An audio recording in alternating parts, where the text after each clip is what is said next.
Alan, let's talk about Shazam, Fury of the Gods. This is the sequel to Shazam. Billy Batson and all of his foster siblings are back, and they're now the Shazamily, and they do everything together. If there's some superheroing that has to be done in Philadelphia, it only happens if all the entire family is there. You had an opening scene where, of course, the villains led by Helen Mirren, Lucy Liu, and another young actress. I don't know. It's a reveal in the movie, but there's three women that want to basically bring their realm back to Earth. But in order to do that, it's going to destroy pieces of Earth. So they get the staff, they reassemble it. They now have the power. It all seems very much like the plot, if I say it out loud, which is pretty dumb. It sounds like a cartoon show from Saturday morning. By Saturday morning, I mean, that's when we used to watch cartoon shows when you couldn't just access anything anytime. Yeah. Well, the staff was the one from the first movie, which right. I forgot. I didn't. Right. Yeah. Completely forgot it when the movie started. Well, they remind you with a flashback later that he broke it in half. He broke the staff in half. Now that it's been easily reassembled, it now has the power, right? So, what do we want to say about Shazam: Fury of the Gods? I'll say this. I was not super excited about seeing this. It's in the middle of, like, will the character of, I guess they're just calling him, they make a point of saying this in the movie, he needs a superhero name, right? Because everyone's giving themselves, all the kids are giving themselves cute, nicknames. One of the nicknames is Captain Every Power. Not very creative, but he doesn't have one. They basically just say, you're just Shazam. That's who you are.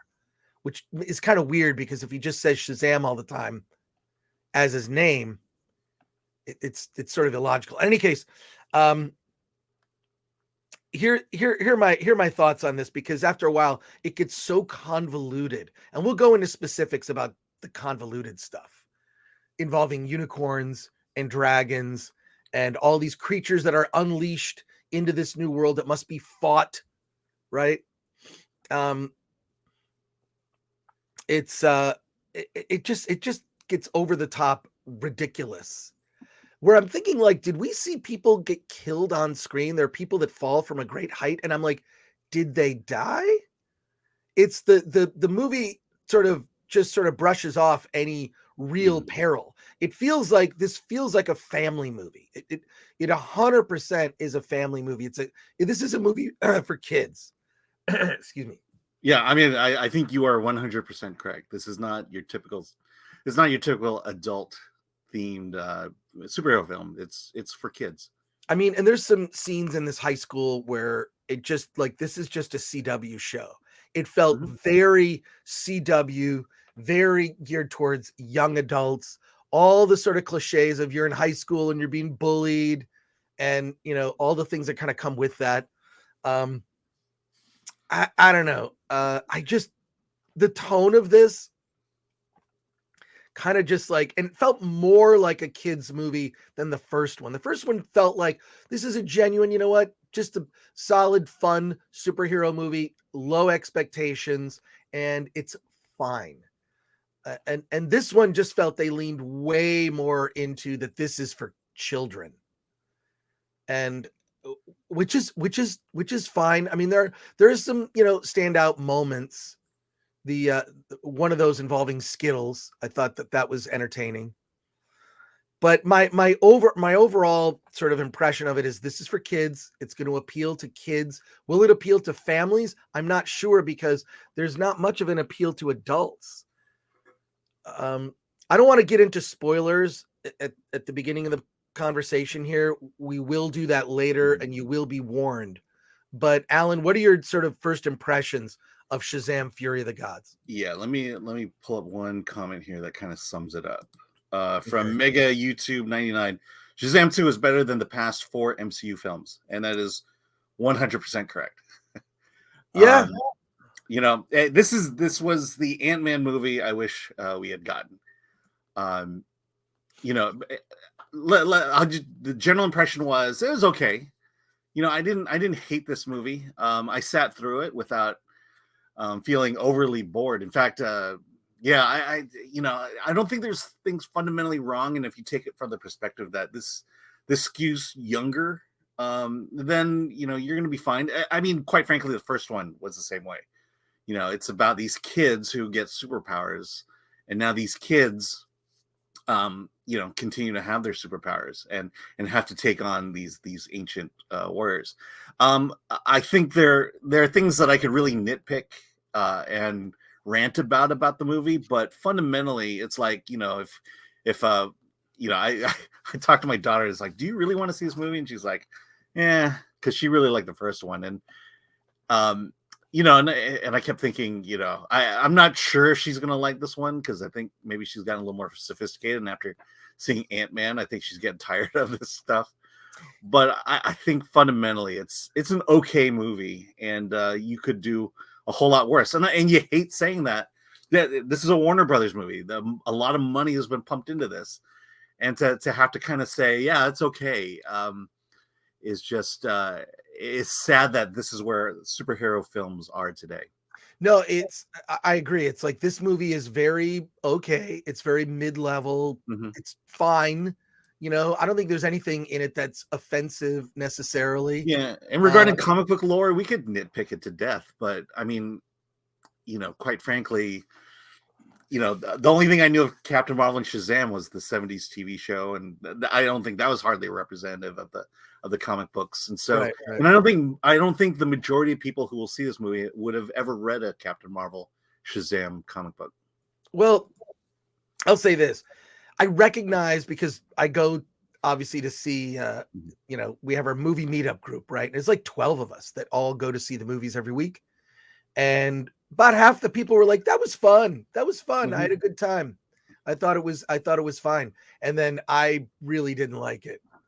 I really think it's superhero fatigue. Although I will acknowledge that, yeah, it was better than, the last 4 Marvel movies, mainly because it did what a movie of this type should be doing is, people, you've got average people, that have superpowers that now have to use it for good.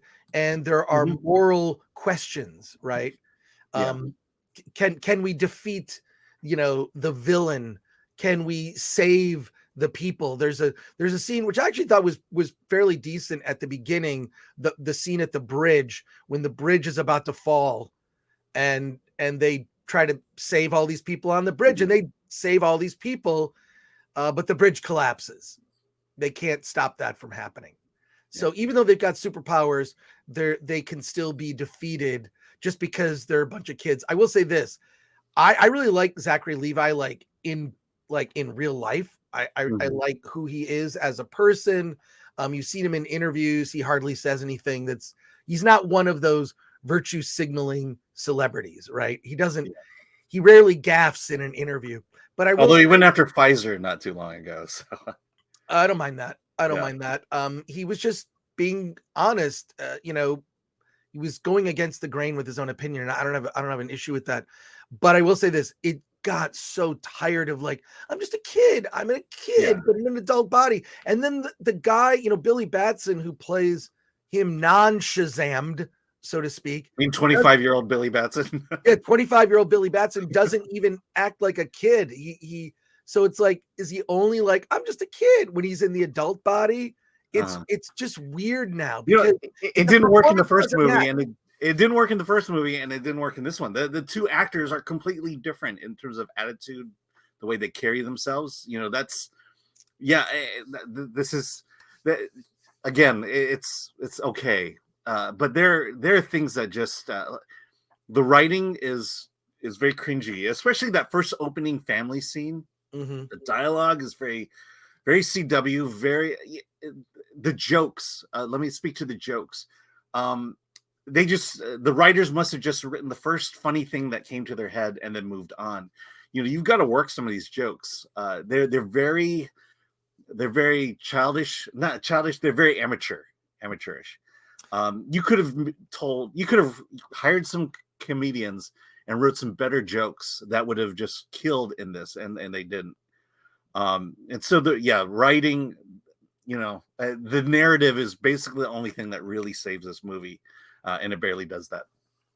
Yeah, I just thought there's so many things about it that Zachary Levi take, his performance as Shazam, I guess we're calling him now. Mm-hmm. It was always Captain Marvel. It was always Captain Marvel to me, whatever. But the performance is just it doesn't work anymore. It doesn't work for me. I don't know what it is. It's like I'm a kid, and then you see him and it's like I even forgot, like, well, who are they? Who is so and so? Because when they go into their Shazam form, they're an adult version. I couldn't keep track of like which kid was what. So, well, I mean, I figured it out. yeah. Well, you figured it out later. Let me speak to that. Let me speak to the diversity and the LGBT thing here. It's complete virtue signaling, and I'll say it this way: the diversity doesn't matter. It has no consequence to the story. The LGBT reveal of little Pedro, fine, but zero consequence to the entire movie. The LGBT thing happens in 3 seconds and two times for a total of 3 seconds, which means you can edit those things out for China. The diverse, it's like you're in the movie, halfway through someone just says, "Hey, I'm gay," and then the movie just continues. That's the impact. That's the LGBT virtue signaling impact of this moment. And that, again, this is just wasted time, because if you're going to reveal that a character is gay, do something with it. Make it somehow a part of his character. But it's just, he literally just says, "I'm gay." Everyone says, "Yeah." And then it goes on. Zero consequence. And the same thing, and I'll just say again, same thing with the diversity. You have the Asian character, the Latino characters, the Black characters. You could mix and match the races, and you would still have the exact same story. It has zero impact on the overall story. And this is the thing that frustrates me most about diversity, equity, and inclusion. It's all about the skin color of the people on the screen, and not about the cultural aspects of that skin color. What do I know about Asian culture after this? What do I know about Black culture? What do I know about Latino culture? Having seen this movie, I know zero. What do I know about LGBT culture? I know zero about it. It's just, we're just throwing it up there as skin color. Well, there are literally like 2 moments with where the character Pedro, basically, there are 2 moments where they kind of deal with him being gay. Both of those moments are played for a joke. Yeah. So, and literally 3 seconds long total. Yeah. It both moments are played for a joke, and I actually thought it was pretty funny. I'm like, all right, well, it was funny. It didn't stand out where sometimes there are moments like that, and they just seem like shoehorned, or like we have to hit the checkbox. It's like, all right, well, that was one of the funnier moments of the film, was his reveal of coming out as gay, and everybody's kind of just like, yeah, we all know, like, no big deal. Yeah. But again, you can cut that out, and it has zero impact on the entire story. Yeah. It definitely seems like it'll be cut for countries outside, just countries that may have an issue with that. It's gonna 100% get cut. But I guess the thing about this, and there are 2 post-credit scenes, which we'll let you know when we're gonna talk any spoilers. We're not quite to spoilers. I will say one of them, I have no clue what's going on. As a non-DC fan, I have no clue what happened. Look, this is a very, it's almost like this is like a superhero movie from 5 years ago, right? Like, it just, it's fine. What are the big consequences for the universe? We'll see. Who knows? Yeah, we need to talk about that in spoilers. I have some questions. Yeah. We'll when we get to that. I don't know that anyone even cares about spoilers. And the other thing about it, like, what we know is coming from the DC cinematic universe. Do the events in this movie even matter?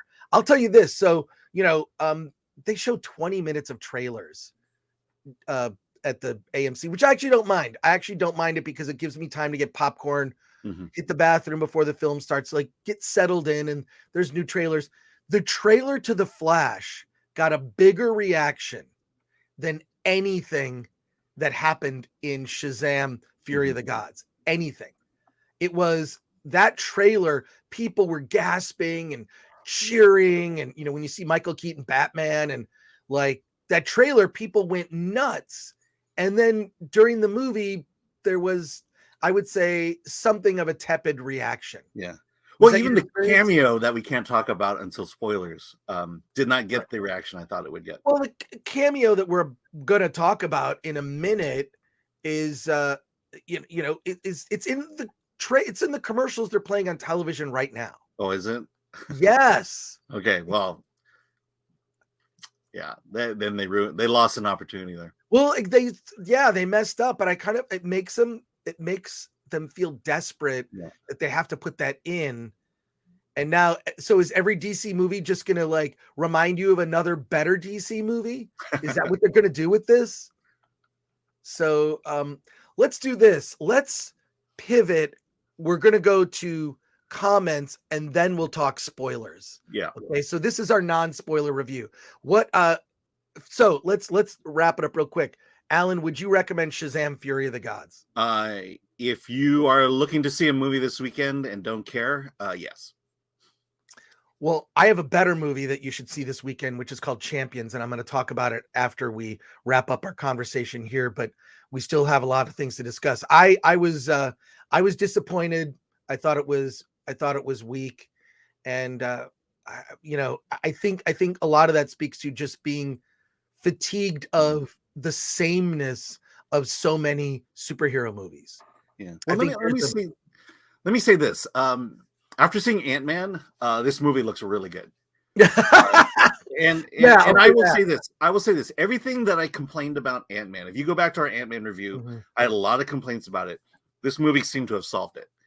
And the biggest one was it took place on Earth, for crying out loud. They were not in some wacky universe. So there was a level of seriousness and depth, even though you had this kind of weird family dynamic going on.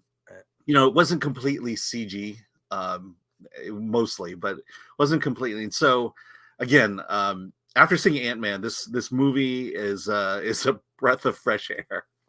Yeah, but I didn't enjoy myself because I just felt like I've seen this in a bunch of other movies. And that's been DC's problem for a very long time. I just think that all of us had higher hopes, and it just seems that the I'm just a kid with superpowers. I'm just going to act like a kid. Like, it gets so forced. It just gets annoying. Yeah.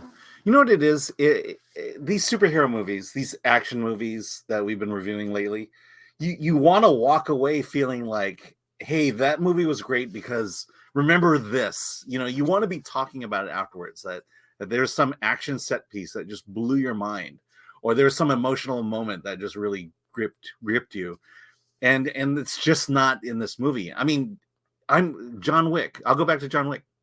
There are 3 action sequences in this movie that I still replay over and over in my head because of how amazing it was. It's like I didn't pay money to see it, but I will. But when I walked out of John Wick 3, I got to carry away these great memories of that movie, and unfortunately, this one just doesn't have that. Well, I can't wait to see John Wick 3. We're seeing it next week. John Wick 4. John Wick 4. What am I saying? John Wick 3. John Wick 4. Seeing it next Thursday, and I cannot wait to see it with a crowd. Yeah. In a crowded theater. In fact, everyone.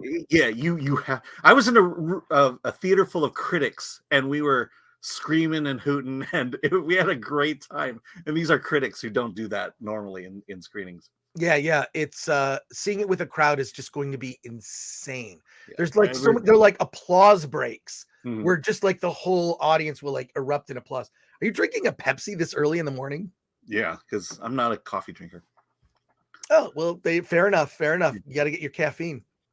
It just sort of like, well, you checked off all the boxes of what should be like a good superhero film, right? It checks all of Yeah. those boxes, but there's something about it that just felt kind of, Yeah. you know? Well, I think also to that point is the lecturing thing, like the communism. Yeah. You don't want to go into a movie being lectured to, and fortunately, Shazam doesn't do that. Yeah, Uh, this movie does not do that. There's no sort of like lecturing. It's fine. I mean, you could it's all in the read background. into stuff. You could get like, but it's like Yeah, I'll give you one. what? What was the race of all the people who died in this movie? Oh, I know. Yeah. Okay. Yeah, I guess that is the thing is this. I don't notice it a lot of times. I'm just like, oh, and then someone will point out, it's like, oh, I guess so, but like it didn't bug me. I know. It's very nitpicky, and unless you're, if you're ensconced in all this conversation, you just notice these things. I will say, when I got the press release for James Gunn directing Superman Legacy, and the quote in that press release that I found interesting again, and it's been said already, it was referred to as truth, justice, and the American way. Oh, really? Yeah, and that was in the press release. Wow. Yeah. Wow. Yeah. So we'll see. I mean, they're not, you would think they'd pull that out if they were not serious about it. Okay. All right, here we go. Now we're talking, we're fully in spoilers. If you don't want anything to get spoiled, I'm going to give you a count. 3, 2, 1. Billy Batson dies at the end. He dies at the end. He, in quotes, dies at the end. And of course, quite frankly, I think it would have been a greater movie if it did that. Died at the end. So he dies at the end, and then almost immediately is resurrected with a little help from Henry Cavill Superman. No, from Wonder Woman. Wonder Woman shows up, and Gal Gadot she embodies that character. Mm-hmm. And of course, Billy Batson has kind of a crush on Wonder Woman, which is a little ridiculous and stupid. So this is like, I wouldn't say this is the post-credit scene, but this is the ending of the movie. It just felt very disingenuous because of the fact that this is very much a family movie. It's very CW in its tone. To kind of kill him off for, I don't even know how long was he dead, a couple minutes tops into the film. Yeah. And it was just like, all right, none of us believed he was dead anyways. I thought that part did not work for me. And then they should have kept him dead. Wonder Woman actually shows up earlier in the movie in a dream. Billy Batson's, wakes up from a dream that he's on a date with Wonder Woman, and you see Gal Gadot's body, but you never see her face. And then when you see the face, it's the head of the Wizard. That actor plays the Wizard. I forget his name, but he's really good. He's great. He's really good. Yeah. Okay. So what are your thoughts? They should have kept him dead. We keep talking about this. If you're going to kill a superhero, make it mean something. And in this movie, it meant something for Billy to have died in the way that he did. And to have kind of given the powers back to his brothers and sisters. He sacrificed himself for his family.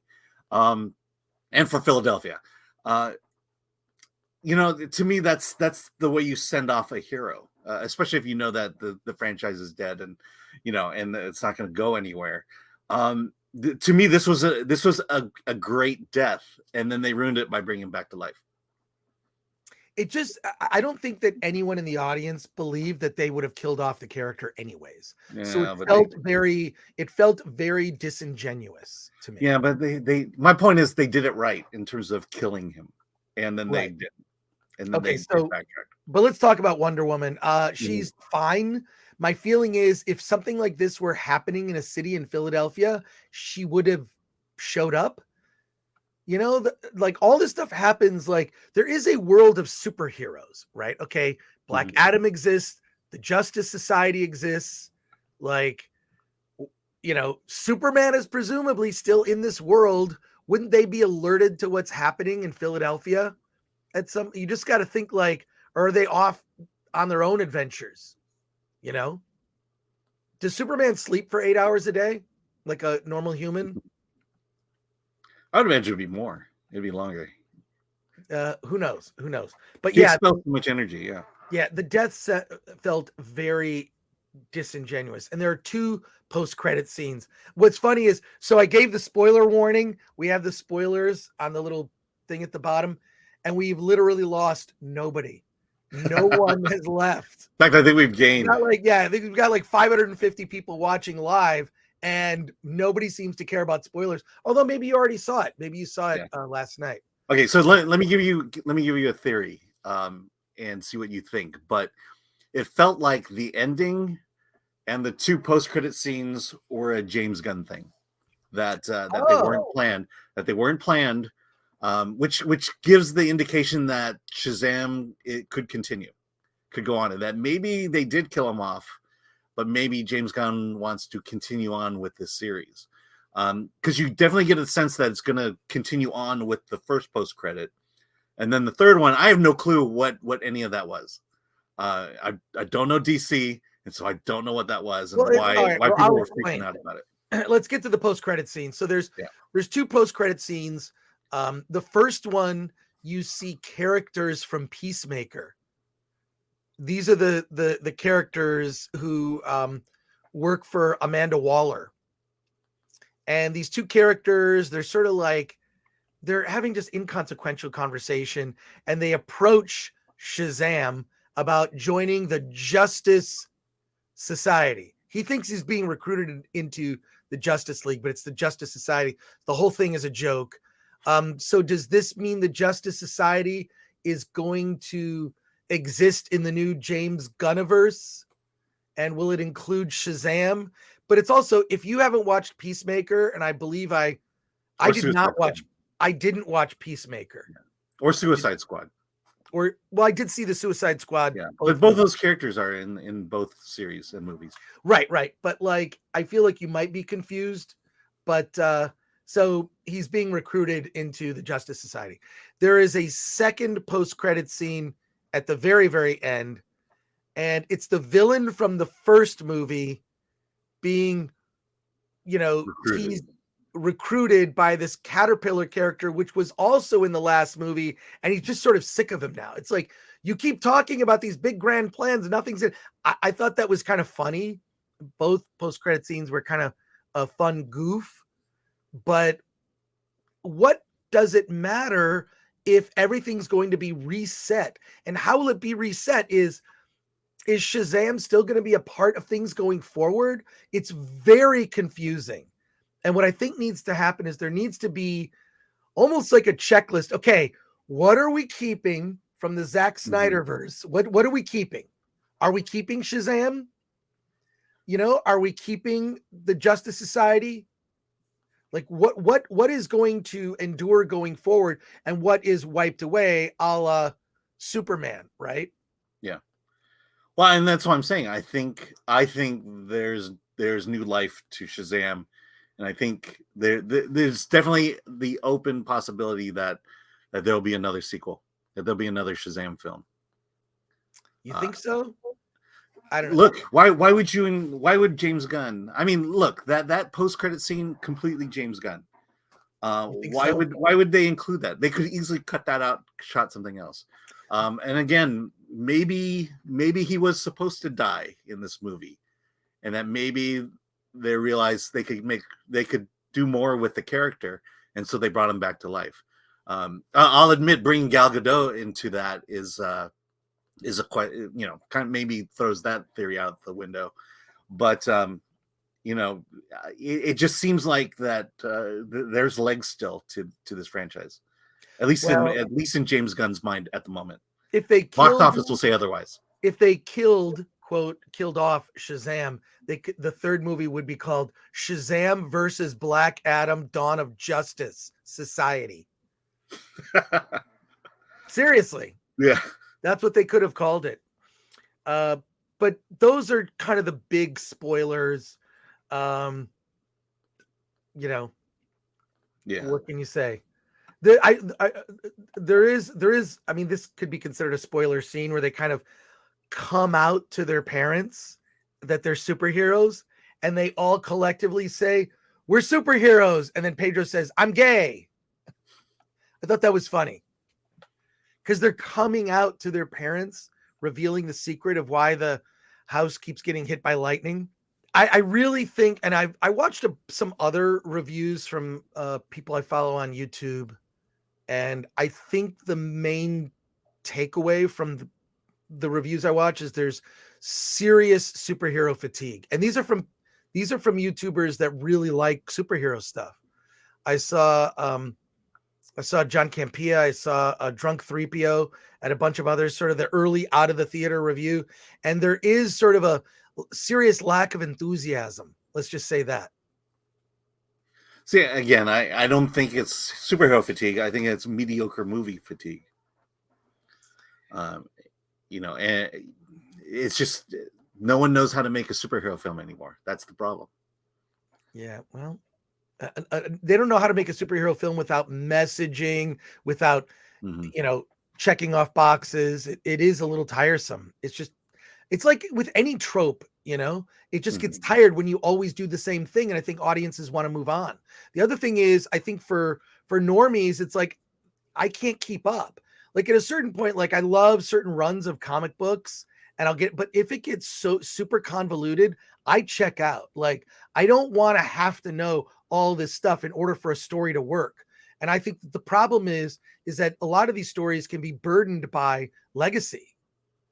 So it is. That's the problem. Yeah, if you keep making mediocre movies, you're only hurting the potential of a great one, right, coming down the line.